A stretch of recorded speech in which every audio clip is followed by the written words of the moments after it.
decided to do my presentation on one of America's most influential children's author in American history, Laura Ingalls Wilder.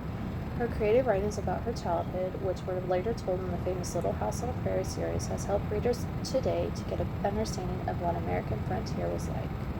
Laura Ingalls Wilder was born February 7, 1867, near Pemmiton, Wisconsin, to her parents Charles and Caroline Ingalls, in their log cabin. This log cabin will be later used in the book The Little House in the Big Woods. She was one of 5 children. She had an older sister named Mary and 2 younger sisters named Carrie and Grace, and a younger brother named Charles. Charles would later die at the age of 9 months from sickness. The children worked very hard for the family and did lots of chores together.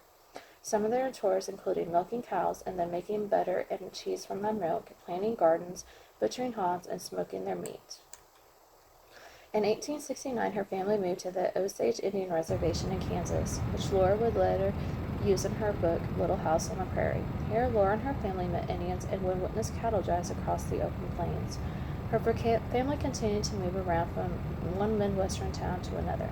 They moved from Wisconsin to Walnut Grove, Minnesota in 1874. This was where Laura saw her first train. They ended up living in Walnut Grove for 2 years, and then they moved after 2 years due to a failed crop to Burr Oak, Iowa. Between 1974 to 1992, Walnut Grove was a setting for the Little House on the Prairie television show. Full of sunshine is how Laura would describe her early years. Her family returned to Walnut Grove in the autumn of 1878, only to move again in 1879 to Dakota Territory. The family finally settled in Dismont, South Dakota. Due to their family moving from place to place, Laura and her siblings were forced to teach themselves and each other how to read and write and everything to do with school. Laura's mother, Caroline, was a former school teacher, so she was able to help with this as well. The favorite book that their mother would like them to read was the Bible.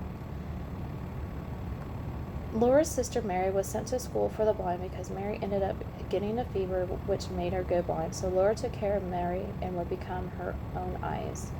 When everything calmed down, the children were finally sent to school. Laura ended up attending high school in Dismont and only for a short period of time because this school did not have a 12-year education, so she was unable to graduate, but she was the best scholar in her class. So in 1882, Laura became a school teacher. At the age of 15, Laura was assigned to teach in a one-room country schoolhouse that was 12 miles away from her home.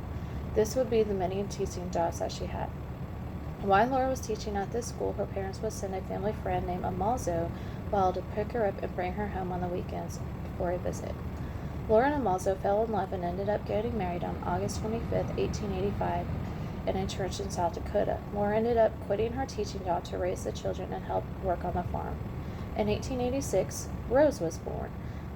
In August in 1889, a son was born but would die within months following his birth. Both Laura and Amazo ended up contracting diphtheria later that year, and Amazo became partially paralyzed. He would end up walking with a cane and would struggle with poor health the rest of his life. Then in 1890, their house burned to the ground, and their struggle with the family farm was a very big, influential part of their moving. So they moved a lot as well. And so in 1894, they purchased a 200-acre farm in the Ozarks of Mansfield, Missouri, and named it the Rock Ridge Farm. Here they built a farmhouse and raised livestock. Rose Wilder Lane would grow up and move to San Francisco, where she would become a reporter for the San Francisco Bulletin in the 1910s. This move helped to encourage Laura to write about her childhood.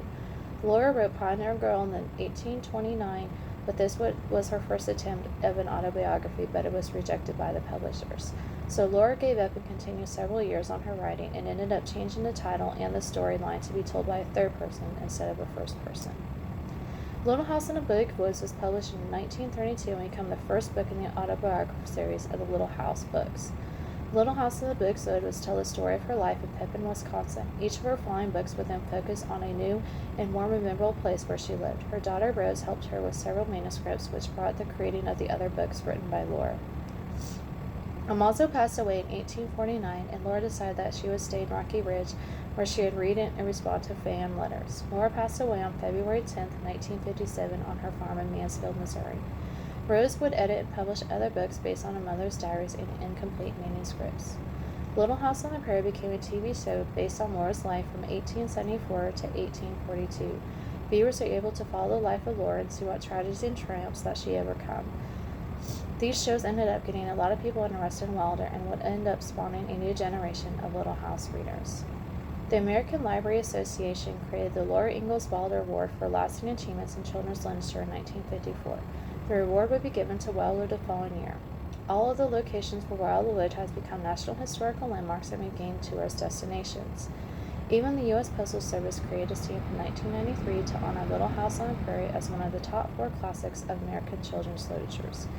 You can find Wilder's books in many school and city libraries. These books are teaching children today what it was like to live in the American frontier and about the important period in American history.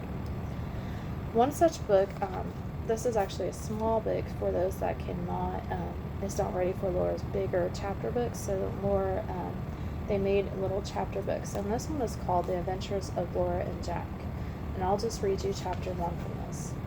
It says, as far back as Laura could remember, Jack was there. When Laura and Mary, Matt, and Pa, and baby Carrie lived in the big woods of Wisconsin, they never had to worry about the bears and the wildcats that roamed for the forest. Jack stood guard every night. He was a watchdog, and it was his job to keep the family safe.